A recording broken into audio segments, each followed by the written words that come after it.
My name is Dulce Valencia, and welcome to Telenovelascondulce, a podcast where every week I invite special guests to break down the telenovelas we love, from the music to the cast to the unforgettable plot twist. Every slap, every imbecile, every secret twin. I have got you covered. Kim, we are recording this on the same night that we shot what will now be last week's episode. Yeah, we're just so energized. So again, Dulce and I have both been rewatching this separately. For the most part, we've been watching full episodes, but because there's just so much. We had to watch most of the final episodes, the sped up versions, but we did come together tonight, which is again the night when we recorded the last episode. So we came together tonight to watch the finale together. And that's why we're so energized. But we're also so energized because we discovered that in the DVD set, we have extra footage, a whole extra episode of Rubi that we had never before seen. And in addition to that, we also saw the 1968 version of Rubi. And you guys, you all, it was so good, and we have discovered so many connections. So this episode is all about the finale, the ending of Rubi. We're gonna discover what happens to her now that she's basically lost it all. All that she retains is her beauty. Kim, yeah. Okay, so let's just jump in it. Okay. So where we last left off. Yes, so where we last left off, we talked about how Alejandro's in love with Maribel. They were going to get married in Las Vegas. They'll always have Las Vegas. Blech. Blech. And he's kind of now all about Maribel, whatever. And then we talked about Cayetano and Cristina finally found their happiness, only for Cayetano to come down with a brain tumor, which Marco is helping him hide the secret. Marco. And then we also have Elena. Well, and a reminder, Hector is dead. Hector has died. Alejandro went to prison for it, was acquitted from his death. And we now have Elena pregnant with Hector's child. And she also caused Rubi to lose all her money. Which, by the way, I just wanted to say, so she's carrying Hector's baby. We can assume that she's doing really well because she's always been, she's a professional woman, and she seems like the type of person who probably has her finances well in order. But she all of a sudden is going to be a single mother. If that was me, I would have pocketed some of that money because it's Hector's money at the end of the day, and she's carrying Hector's son. But instead, she just lets it all slip away. Revenge. But also, remember, Hector's parents, or godparents, are rich. They're wealthy. So realistically speaking, money is never gonna be an issue for her. True. Because they're always gonna take care of Hector's son. When they pass on to a better world, they're gonna leave their money to him. True. Yeah. Also with both of them really, really wanted a grandchild too. They were so happy, despite everything that they felt towards Rubi, they were so happy when they found out she was pregnant. When they believed it was Hector's son. Until they found out it was Alejandro's. But anyway, that's besides the point. We're now nearing the end, so there really isn't a whole lot left to catch up. Okay, so as we said, Elena has control of Rubi's finances. She has nowhere to go because El Conde convinced her to sell her home with Hector, and she's obviously not going to go with Alejandro. She doesn't want to go to her sister's because she hated being there. She goes to the apartment that El Conde gifted to her, and Elena goes there and tells her, and I like to call this scene the snap off, because she walks in and immediately starts snapping her fingers. So she starts snapping in her face, and she's like, "You have 1 hour to evacuate the premise." And Rubi's like, "What are you talking about? Your boss left me this apartment." And she's like, "Well, actually, no, he never put it in your name. And the owners are going to be here, so you have an hour to get off." And then they have this snap off. So Elena comes in and she's saying all this, snapping to Rubi. And whenever Rubi retorts, or whatever, is that the right word? Yeah. Whenever Rubi retorts, she's snapping in Elena's face. And then when Rubi, I'm gonna post this clip. Please do. When Rubi refuses to leave, is done snapping at Elena's face. I'm sorry, I'm trying not to laugh too loud. But so Elena basically does Sorry. This is just so funny to me. So Elena basically doesn't have anything else to say. So she just silently, like, says nothing and just snaps in Ruby's face. Elena. I know. Oh my god. No, she cannot surpass Ruby as my favorite character. But she's getting very close. I know. It just, like, it was so funny to me. Their interactions are so funny to me because, so, Ruby, when she's talking to, like, you know, her rivals, she does this, you know, she does the mean girl thing, like, smiling, saying mean things, laughing, like, ah ha ha ha, I'm so much better than you. Nunca estarás a mi nivel. I feel like Sonia never did it back. Maribel kind of does it back, but Elena's the one who really does it back. Like, they, whenever they're in the same room, whether it's slapping, whether it's like this fake smile thing, whether it's the snap off, they're always matching each other's energy. Love them. I love Elena. I love Elena. She's just so good. I know. So one thing we haven't mentioned before, is that when Elena was first introduced into the show, there was a slight possibility that her and Marco were gonna become a thing. Yes. And I rooted for that so hard. I still root for it for this day, because out of everyone in this novela, they're like the two that I'm like, they deserve better. Like, Elena for sure deserved better than Hector. 1000%. And Marco deserved better than being second place to Cayetano. But then that's when he finds out that Elena's in love with Hector. And so he's like, oh, okay, I'm Here just we gonna go again. Yeah, like, I'm just gonna be a friend. She's pregnant with Hector's child. So he's like, I'm of course gonna help her through the pregnancy again.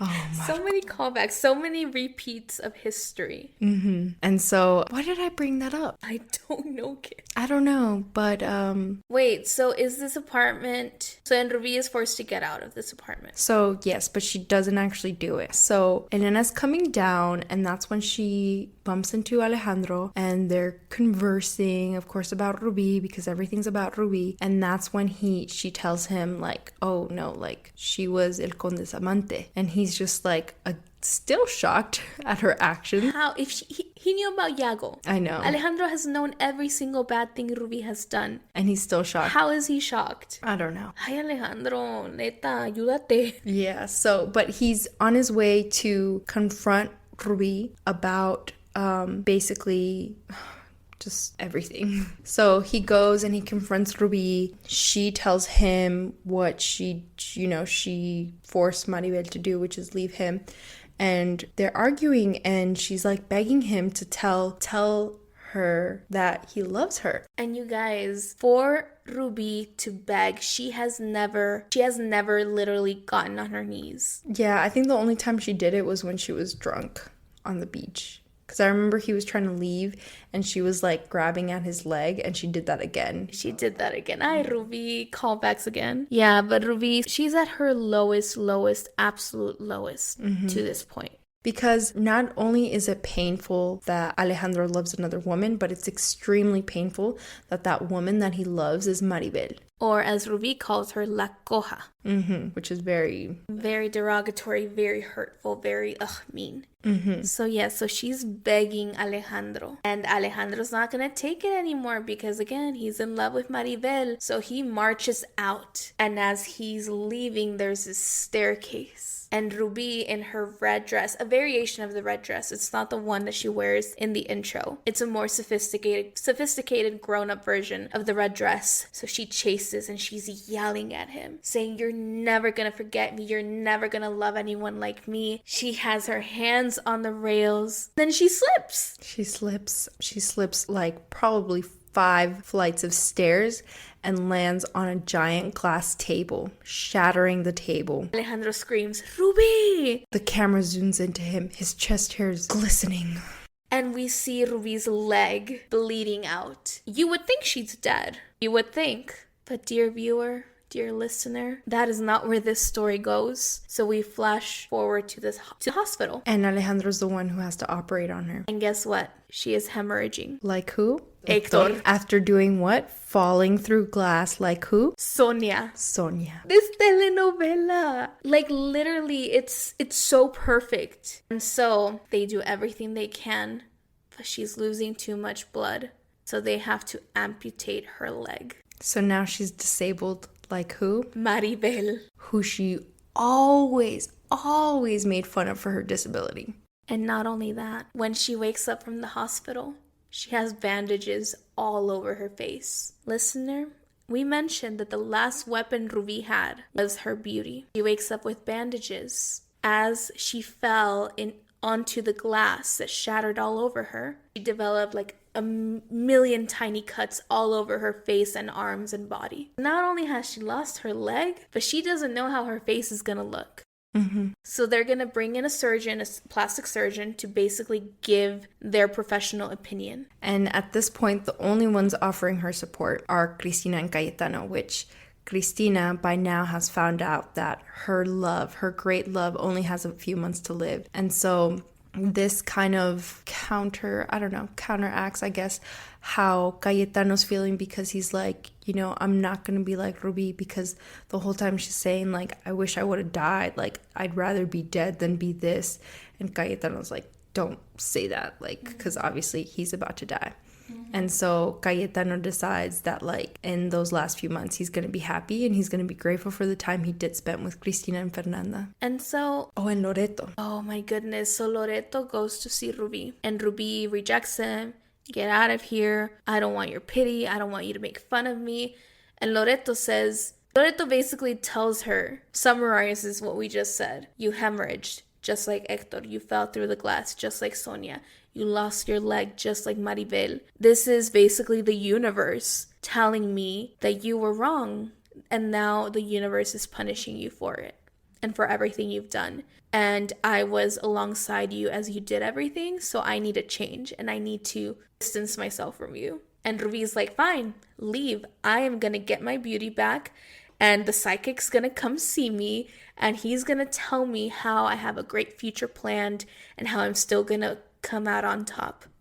So Loreto leaves and the psychic comes. Yeah, the psychic comes and Rubi's instantly like, tell me I'm gonna be okay, tell me I'm gonna have my looks again.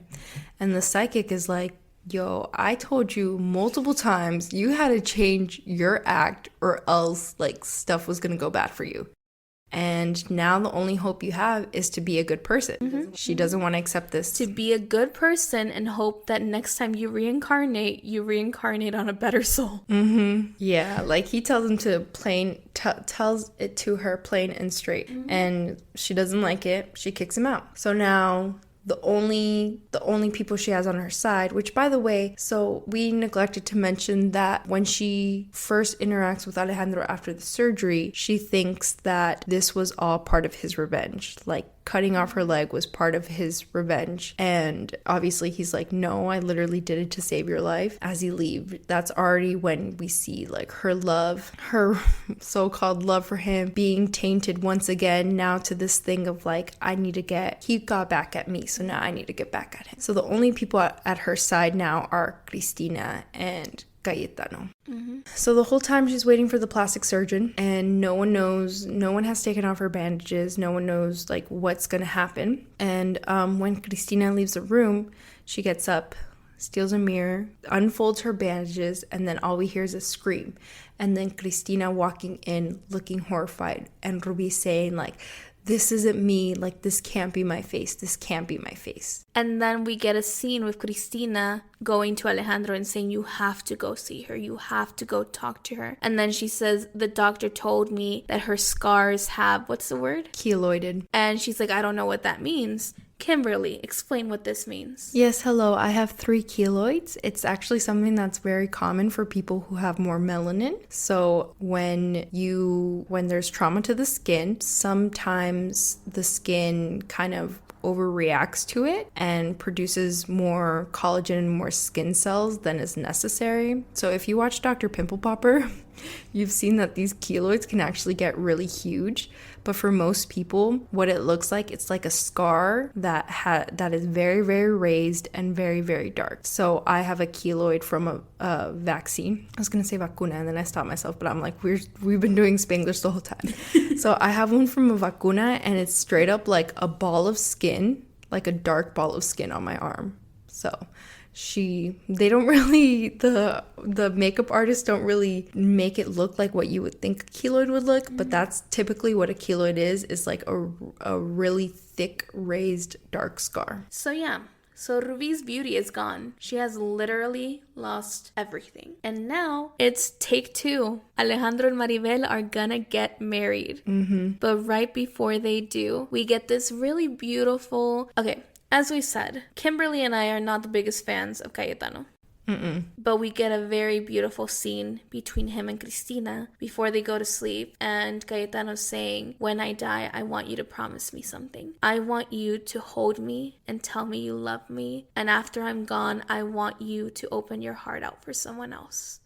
Basically giving her his blessing to move on with Marco. Yeah. And then the night passes. We get the camera into their window, and we just knew. We just knew. Cristina wakes up. She rolls over to her bed, calls for Cayetano, who limps back. Cayetano passed away in his sleep, peacefully, like he wanted. And just like she promised, Cristina holds him as she cries and tells him how much she loves him. And it's beautiful. It's beautiful, and it makes me sad because the only moments where I really like Cayetano are literally when he's dying. But also, like, I feel bad for him because it's like, first of all, he lives this very short life, and 3 years of that very short life were stolen from him. His family stolen from him. And poor Cristina. That's the second time she's found a loved one's body in that same room. She found her mother in that same room. Poor girl. I hope she's getting some therapy help. I know. Probably not. Actually, I think she might, because Marco is a doctor, and we haven't mentioned it, but Elena, I mentioned in a previous episode, Elena has a very big phobia of spiders, and Hector recommends she go see a therapist. So therapy is very much acknowledged as a tool for betterment in this telenovela, which I appreciate. So yeah, she goes through that. And then it's weeks later. Which we have to mention, weeks later, who is holding her newborn baby? Elena. And we're like... All of a sudden, they said weeks, not months. We're like, what is this miracle child that was born in weeks? Very cute baby, though. They got a very cute baby actor. They did. So Elena is with her baby, very happy. Cayetano's gone, and Cristina is looking gorgeous in this purple satiny dress. And it's the day of Maribel and Alejandro's wedding. And so before this, when Rubi discovered what her face looked like, she ran away from the hospital. And no one's seen her. No one had seen her. And they were freaking out because they were like, okay, obviously she's not in the best state of mind. And she's done some really messed up shit before, and so they were worried about what she was gonna do. And she calls the home of Maribel and Alejandro and threatens Maribel and says, you will never have a moment of peace in your life because you know that I will one day come back to like take my revenge. And then Alejandro takes the phone and she's like basically like, you're the love of my life and you will always be mine, and then hangs up. And so that's the last we hear of Rubi. But then it's the day of Alejandro and Maribel's wedding. They finally did her right. Her dress, so gorgeous. Which we have to say. So when Loreto leaves the hospital and he's like trying to turn over a new leaf, he goes and he visits Maribel and he like tells her like, oh, I'm gonna design your dress. And she's like, how dare you come into my home? Like, you might not have, participated in the things that Rubi did, but you stood there silently and you did nothing, and you could have prevented a lot of pain. And this is where he first mentions kind of his financial misfortunes, because he's like, well, if you don't want me to design your dress, could you at least recommend me to your friends? And he's like, it's not going so well for me right now. And Maribel, of course, refuses. And so she gets a better dress, honestly, way better than the one that Loreto designed, in my opinion. And it's really gorgeous. Like, she has these interesting sleeves going on. But it's also kind of strapless. It's strapless, but they have like separate sleeves that they must have rolled up on. She looks gorgeous. I'm gonna post pictures of her wedding dress because they do her right. She's stunning. Finally. And I appreciate this. Although I did like the Vegas dress too. We need to see that. We'll compare. Ooh, I'm gonna post all the wedding looks because we didn't mention it. Doña Lola gets married. Doña Lola finally gets her Prince Charming in Oresimo. Oresimo Tercero. Raboso. Raboso. Something like that. Uh-huh. It's a beautiful wedding, beautiful time. One of the last nights Cayetano has in his life. And him and Doña Lola dance together, making amends to everything. But yeah, but jumping again. Maribel's dress, gorgeous. Ceremony. She makes her way down the aisle. The madrina and padrino are Cristina and Marco, which I really loved because like he looks at her and he's just falling in love with her.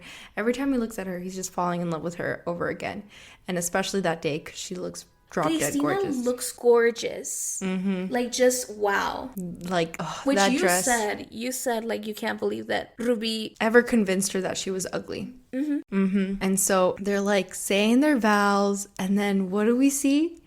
We see the side of the church doors. Well, what do we hear first? Because there's this really intensive music playing. Oh yeah, because like throughout the whole episode, every like couple has kind of like their theme, theme music. Well, yeah, throughout the telenovela, everyone has a song, basically theme instrumental. We get an overload of it in the finale. Yeah, so when they're saying their vows, we hear Maribel and Alejandro's theme, which isn't our favorite. It's like like it's hard to. It sucks. Yeah, it's just not our favorite. But then all of a sudden we hear which is like the theme for any kind of like action or high suspense scene, and like it's just cutting back and forth from like this really soft melody to like this really intense, fast, very heavy on the percussion like beat. But it does that as it pans to the church side doors, where we see a gun pointing out of the doors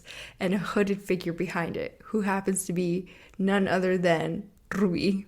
And we are gonna take a break. And when we come back, we see if Rubi gets to ruin the wedding. Dun dun dun.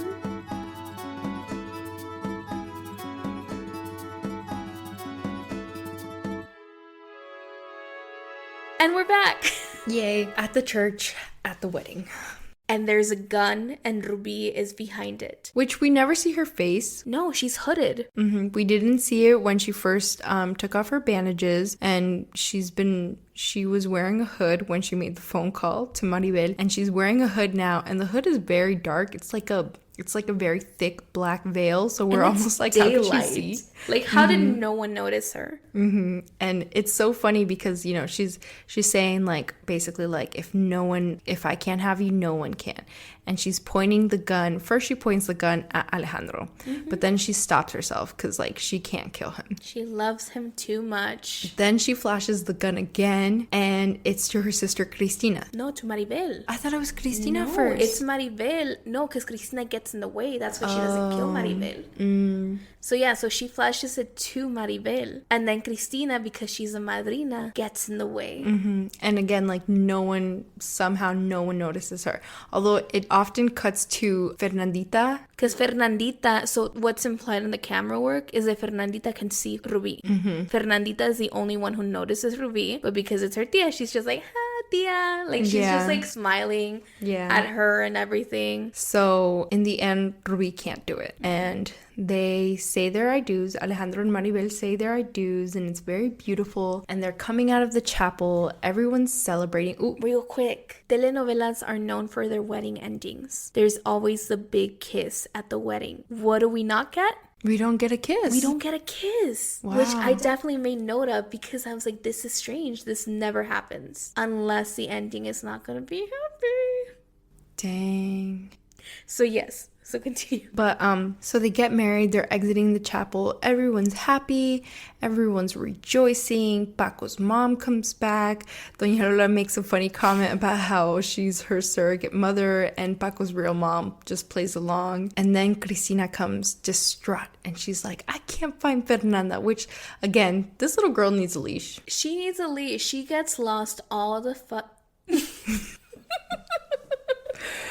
I never say the F word this.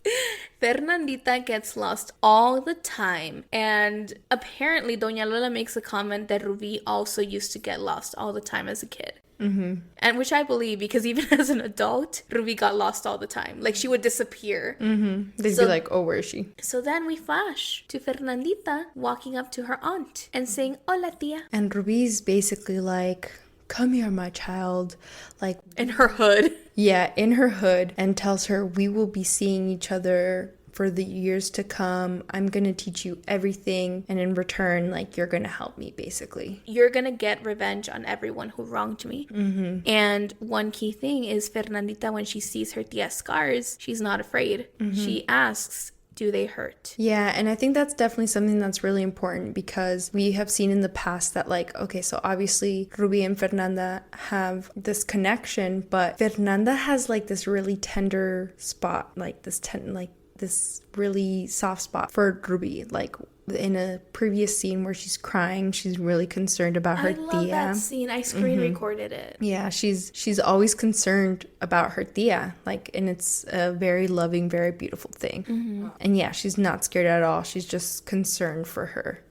And I think that's going to be really important later on. So yeah, so they get married. Fernandita runs back and everything's all well. And then we find out that Alejandro has been offered a job in New York, and Maribel is very for moving there because of the situation with Ruby and because she was never found. So Marco wishes him farewell. They go to Nueva York. And what do we get? New York.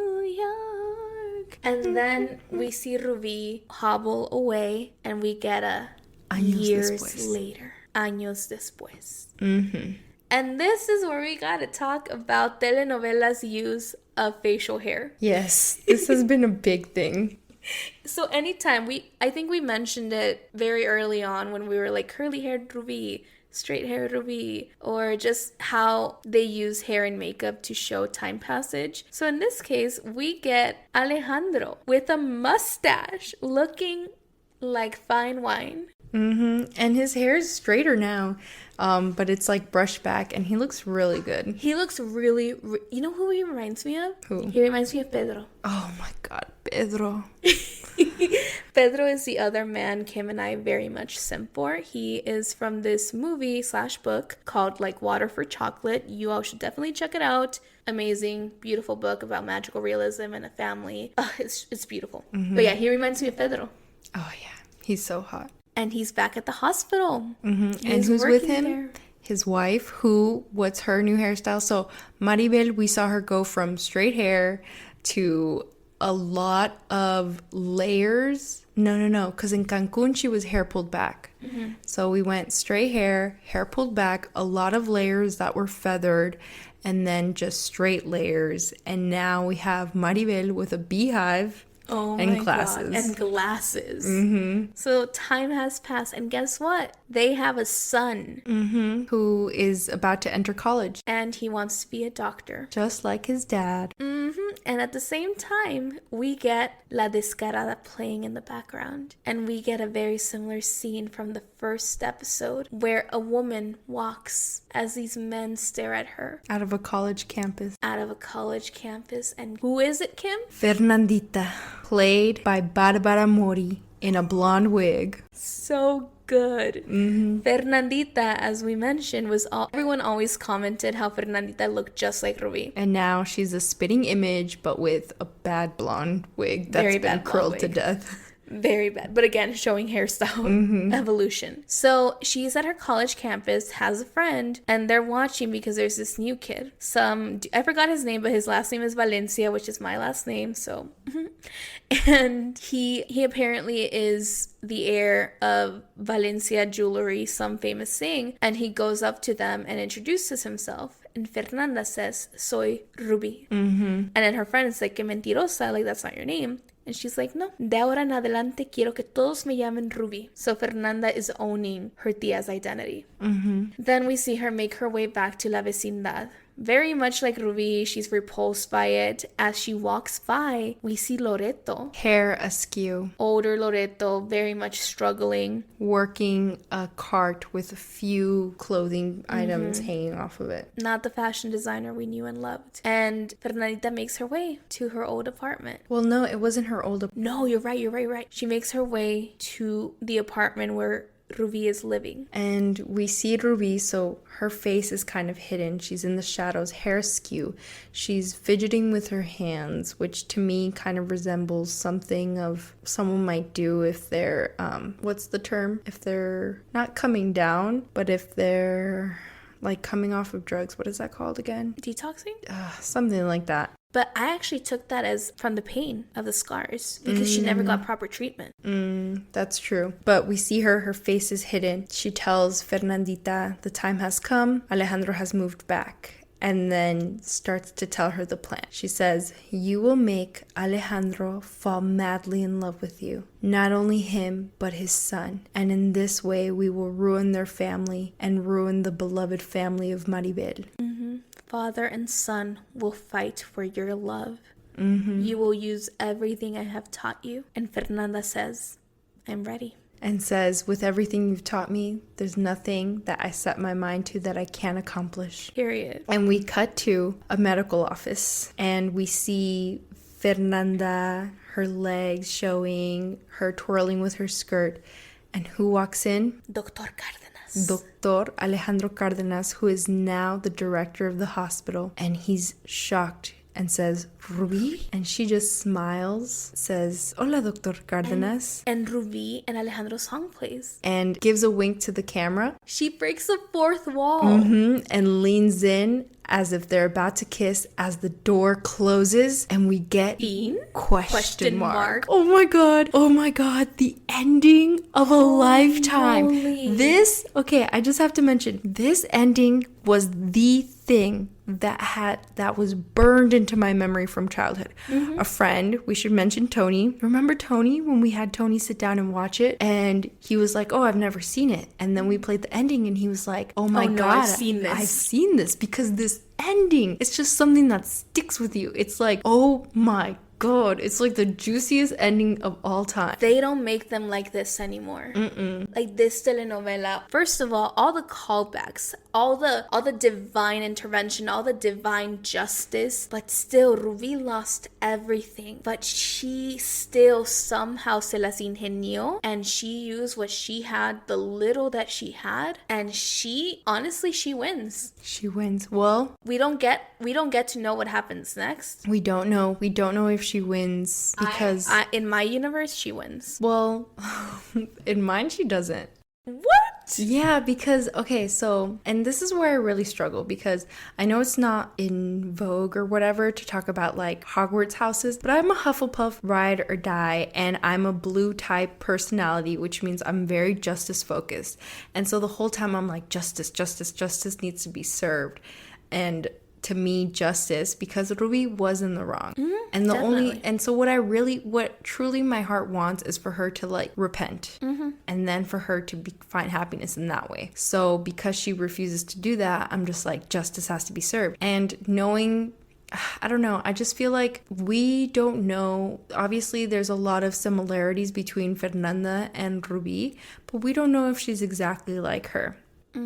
And so there's something in me that hopes that in the same way that Ernesto was originally supposed to find revenge for his father. Oh, that's very interesting. And then goes to the good side, it would similarly happen with Fernanda, who originally goes to find revenge for her aunt and then turns to the good side. And also, I just wish they would have done a sequel because I'm like, she has two potentials for love that I think could pan out for her. It could either be with this Valencia character, which like, why would they introduce him if he wasn't like a potential love interest for her? Or with Alejandro Maribel's son, who is significantly younger than... Not significantly. Like what, 3 7 to 4 years? What? Because Fernanda was 3 years old in the telenovela. No, 2 years. Because... that is not a 2-year-old. No, definitely not. But she's supposed to play a 2-year-old because Cristina gets pregnant. That's a 9-month pregnancy. Cayetano's in prison for 3 years, and they jump 3 years forward. Wow, so she's like a 3-year-old. 3-year-old, because again, everything that happens towards the end happens in a span of like a month. And assuming that Maribel got pregnant her wedding night. Which she did, because it's a telenovela, and that always happens. So she's probably like 4 years older than their son. Which is not significant. Yeah, I guess I thought she was more like 7. Because, as we mentioned, the guy is going to college, entering college, and she's in college. True. But yeah, so I guess that's like, if we're talking about like endings that we would want, I see it being like Fernanda turning to the good side, hopefully dragging her aunt Ruby with her, and then having to decide between the doctor's son and this rich, which like in my heart she would pick the doctor's son, because it's like, you know, be with the rich guy or the doctor's son who probably already has a lot of money because Alejandro's rich. Oh, yeah, never mind. So either way, she's going to have a rich guy. So either way, she also is wealthy. True. Because Marco is her dad. That's true. Marco made money. Cristina was also making money. So money is no longer an issue here. Yeah, and so we never got clarity on what happened to Marco and Cristina, but as we mentioned at the beginning of this episode, I don't know, as we mentioned before, the DVD came with extra footage, a whole entire episode where we see Barbara Mori as Fernanda. Okay, but first, because you got to mention your perfect episode and your ending. Okay. So in my book, obviously I'm a sucker for happy endings, but I don't think that this is a happy ending because Rubi at its heart was always a tragedy. And I think that the tragedy is that she's not going to be a good person. And we were already told by the psychic, and everything the psychic predicted was right. And before the last encounter with Rubi, he always said there's a possibility, you know, like you have two paths. There's a possibility for good, there's a possibility for bad. But at the end, when he last saw Rubi, there were no two paths anymore. It was like, this is your future. And he said, the only repention I see is that you're reincarnated as a better person in the next life. So at this point, this is who Rubi is going to be for the rest of her life. She's going to be the conniving, manipulative, evil person that she is. And she dragged her niece into it. And so the ending I see is that not only is it a tragedy for Rubi, but it's a tragedy for the other characters because Rubi's shadow will always follow them. And Alejandro was a mujeriego. Alejandro was falling in and out of love left and right. Sonia, Maribel, Rubi, all over the span of days. So when he sees Fernandita as Rubi, he's in awe. He's not like Rubi, like angry. He's like Rubi. He's gotten the... And again, it goes back. I disagree with that part, but I'll let you finish. I think he does it as an awe. So I think that Fernanda will definitely seduce him. She will definitely seduce his son, and they will fight, and it will get ugly.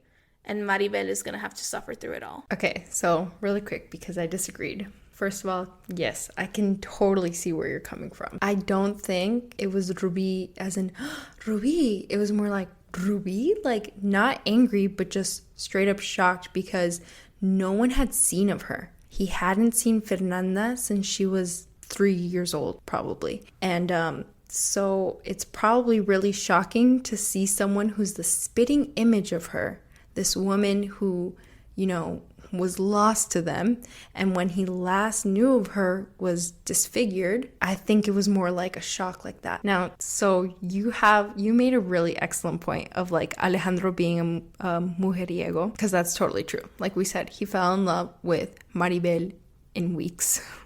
Declared her like the love of his life. But I think for the most part, Alejandro is an honorable man. I think the one thing that he does that is really dishonorable is that I was gonna say lays with a married woman, but that sounds too like oh my old. God.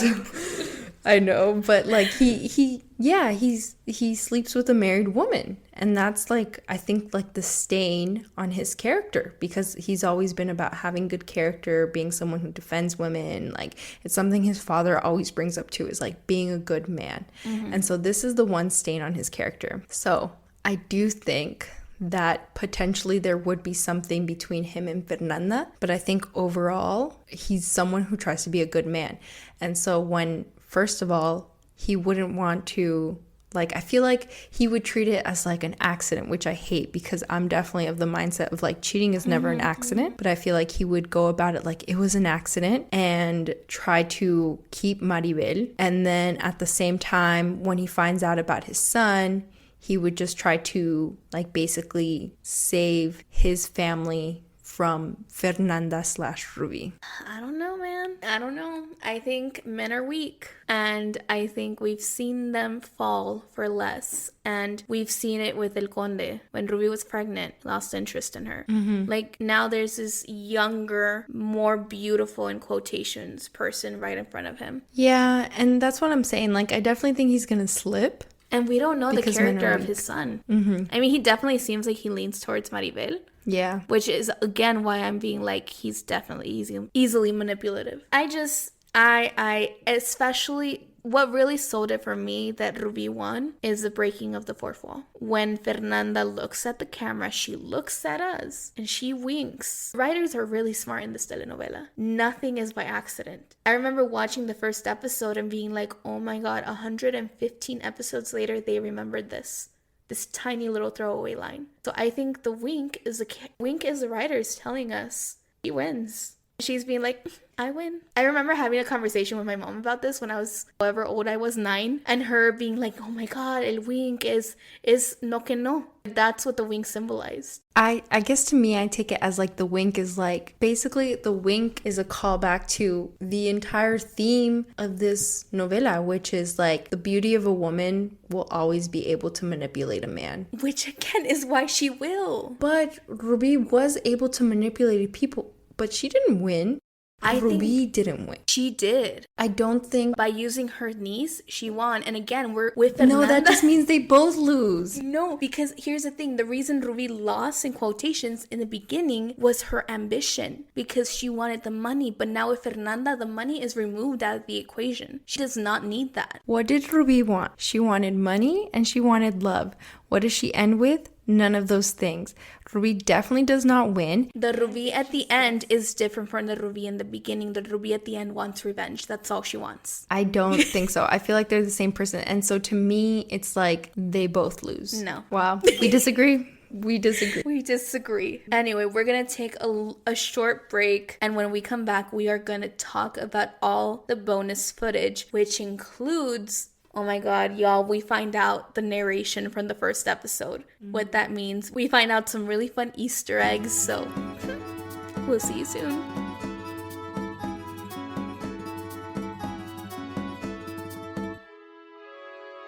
Kim. Dulce. This bonus footage. Oh my god. We just saw it. I mean, by just, I mean like 2 hours ago. It's midnight on a Wednesday now. Yeah, so to wrap it up, we have bonus footage, which included this alternative ending or bonus ending.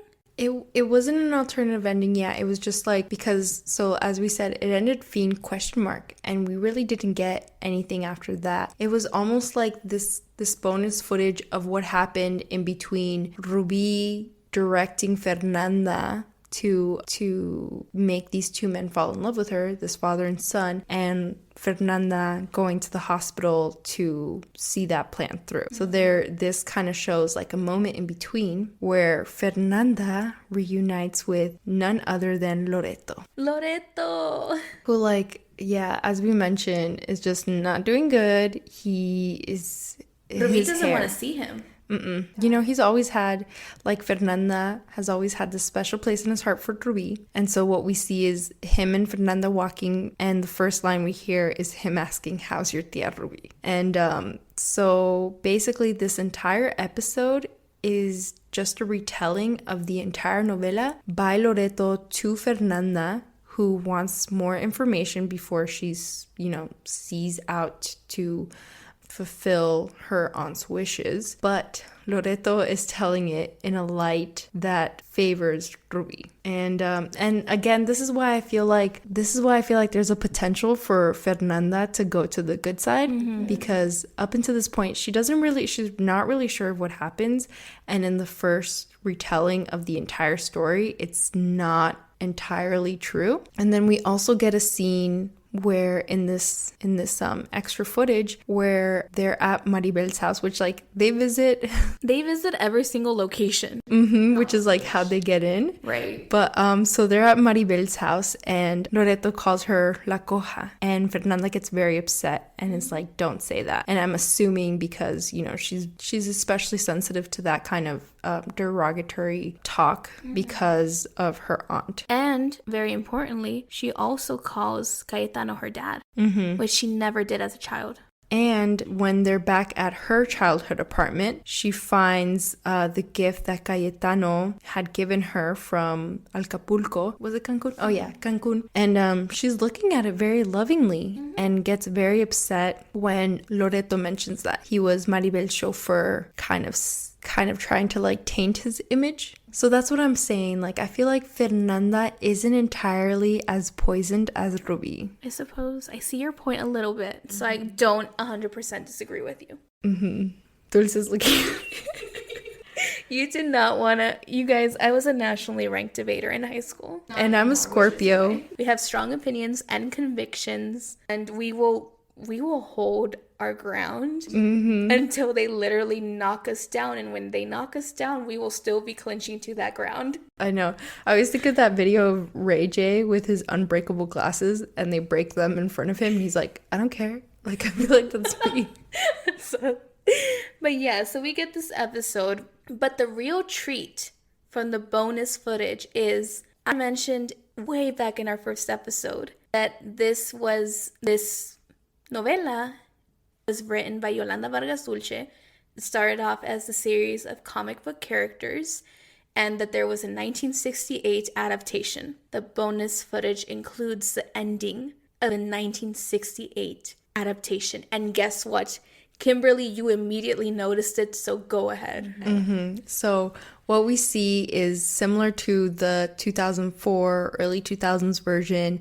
We see a Rubi, and her face is all bandaged up, but they still did her mascara. Love that. The doctors are basically saying that she's at the brink of dying. And then some lawyers and what I assume is a detective come in. They're talking about the claims that she made against one Alejandro, about how he pushed her. And then we see this Alejandro, who, yes, I noticed, is the same actor who plays Ignacio, Alejandro's father, in the early 2000s versions. I was literally so excited that I almost messed up the DVD. Like, I was like, go back, go back. And yeah, I was so excited to see him. But yes, so it's the same actor who plays Alejandro's father. He's playing Alejandro in the 1968 version. Oh my goodness. Such a treat. Yeah, it really, like, I don't know, it did something for me. I was like, oh my God. But yeah, so in this version, apparently Rubi accuses Alejandro of pushing her. It's only so that he can be brought in and she can see him a last time. Not really see him, right? Because she's blind. Because she's losing her vision. It's this whole thing. I don't know how. They just showed us the last episode. But yeah, so basically she has this whole long speech. It's so long. The whole time I kept thinking, man, this actress had to memorize this entire speech. And the setting is very much 1960s, 1950s television, where you can see the shadows from the lighting. Alejandro is sweating all over his face, and he has like a mic on him. It's very difficult. And this actress has her entire face and body wrapped in bandages. Yeah, I can't imagine. So she was dying, burning. So shout out to her. So she gives a whole speech. She asks Alejandro to forgive her, and he says, que te perdone Dios. Then we just see her hand holding him, reaching to him. And she asks him to undo her bandages and says something like, my beauty that you hated so much, that has manipulated you, like, is gone. And then so he undoes her bandages, and he looks at her and he looks horrified, but we never actually get to see her. You never do, which is an old horror movie trick. You never show the monster because you let the audience use their imagination, because that will always be worse than what you can conjure up. So I was like, oh, I see you. But yeah, so she does this. She dies. Her hand dramatically falls, and he folds it in front of her, exits the room, and then we get, what was her name? Eloisa. We see a nurse, and we're just like, oh, it's just some random nurse. Like that. Shout out to nurses. But it's a nurse, this character that we're like, what? Yeah, we're like, at first we were like, oh, this is Maribel, and then we see that she's a nurse. We're like, oh no, it's just a nurse, because in the early 2000s version, I'm gonna say 2004, because it's 2004. Okay, in the 2004 version, there's obviously nurses constantly around because they work in a hospital, but none of them ever are, have major character plot points. But then he embraces her. What does he say to her? Says his love to her, and says how it was always her. Very similar to how Alejandro confessed his love to Maribel. Like, it was always her. And so we were so confused, because we were like, at first we were like, oh, this is Maribel, but no, her name is Eloisa. And there is a Maribel. There's a Maribel in this version, but I guess they don't end up together. Because we flash forward and there's a wedding. Eloisa and Alejandro get married. And it's weird because Alejandro looks upset, and also it's weird because her friends, who are all nurses, are there still in their nurses' uniforms. Yeah, so I will say, even though she's not Maribel, she's very much like Maribel, in the sense that when the nurses are talking about her, they talk about her in similar terms to how other characters talk about Maribel. Where it's like, mira, like she stayed loving him. Like we could all tell she was in love with him. And she waited and she was patient and now she gets him. Mm-hmm. We see them get married. And then a woman's voice talks to the audience. Y'all, it's the same narration that we get into the 2004 version in the very first episode. And as it does, and Kimberly and I disagree on this, as it does, we see flashes of a woman who I think is Rubi. Kimberly wants to say that it's a different actress because the actress is brunette and Rubi is blonde. I think it might be Yolanda Vargas Dulce. It's not Yolanda Vargas Dulce. It's not for sure? For sure. Yeah, because, okay, so again, we only get the last episode. And so we were Googling and we see that the actress who plays Rubi is blonde. And in the cover photo for the novela, she's blonde. But I did find images of her brunette. But I'm still like, was that even her? It is. I don't know. We disagree. Yeah, it was a big fight. So the narrator tells us again the famous words from the first episode. Mujer, no hagas que tu belleza exterior diminish what's on the inside. And hombre, don't be fooled that you forget that what really matters is a woman's soul. And then she says, ¿Quién te lo dice? Soy yo, tu amiga, Yolanda Vargas Dulce. Mm-hmm. I'm such a big fan of this story and this writer. Like, I stalked her entire life. I was like, that's her voice. It was so beautiful. I really fangirled, and it was a really beautiful moment because knowing that that same narration line was used in the first episode of the 2004 Rubi, knowing that it was her voice, and also I liked how visually they did it because, so yes, we see this brunette woman walking down the street, but we also go back to blonde Rubi as she's flashing back to a previous life when she's trying on all these luxurious clothes. And yeah, it was just done so well. It was beautiful. It was so good. And this story, these characters, there's a 2020 version, which Kim, down the line, a few months from now, I want us to watch. The only reason I sighed is because all of this started back in December when you showed me the entrada for the 2020 version, and as you recall, I was not at all a fan. And that is where I agree to an extent, except that the 2020 version does a lot of changes that if you see this as an adaptation and not a remake, I think it elevates it. But there's some things that I really want to talk to you about that I can't because you don't know the story. Yeah, no, there's a 2020 version. There's a Philippines version. This story has been remade so many times for very different audiences, very different eras. And it stands the test of time. It's the story of a young and poor woman trying to better her life. And these characters as cheesy and dramatic, which I'll argue that there were moments that were cheesy and dramatic, but this story I found so truthful and honest. I don't know. I love this, and I thought that I was gonna cringe a lot more looking back at it, but instead I just found myself admiring the writing, admiring the character development, the acting, everything. This story was just so good. I loved it. Yeah, I think you said it all. I definitely thought there was going to be a lot more cringe moments too, and I definitely had my fun poking fun at the camera work and the graphics, which really, as far as the graphics go, wasn't their fault because it was just the time and the technology available. But yeah, I really appreciated this story, especially like I mentioned, a big fan of justice.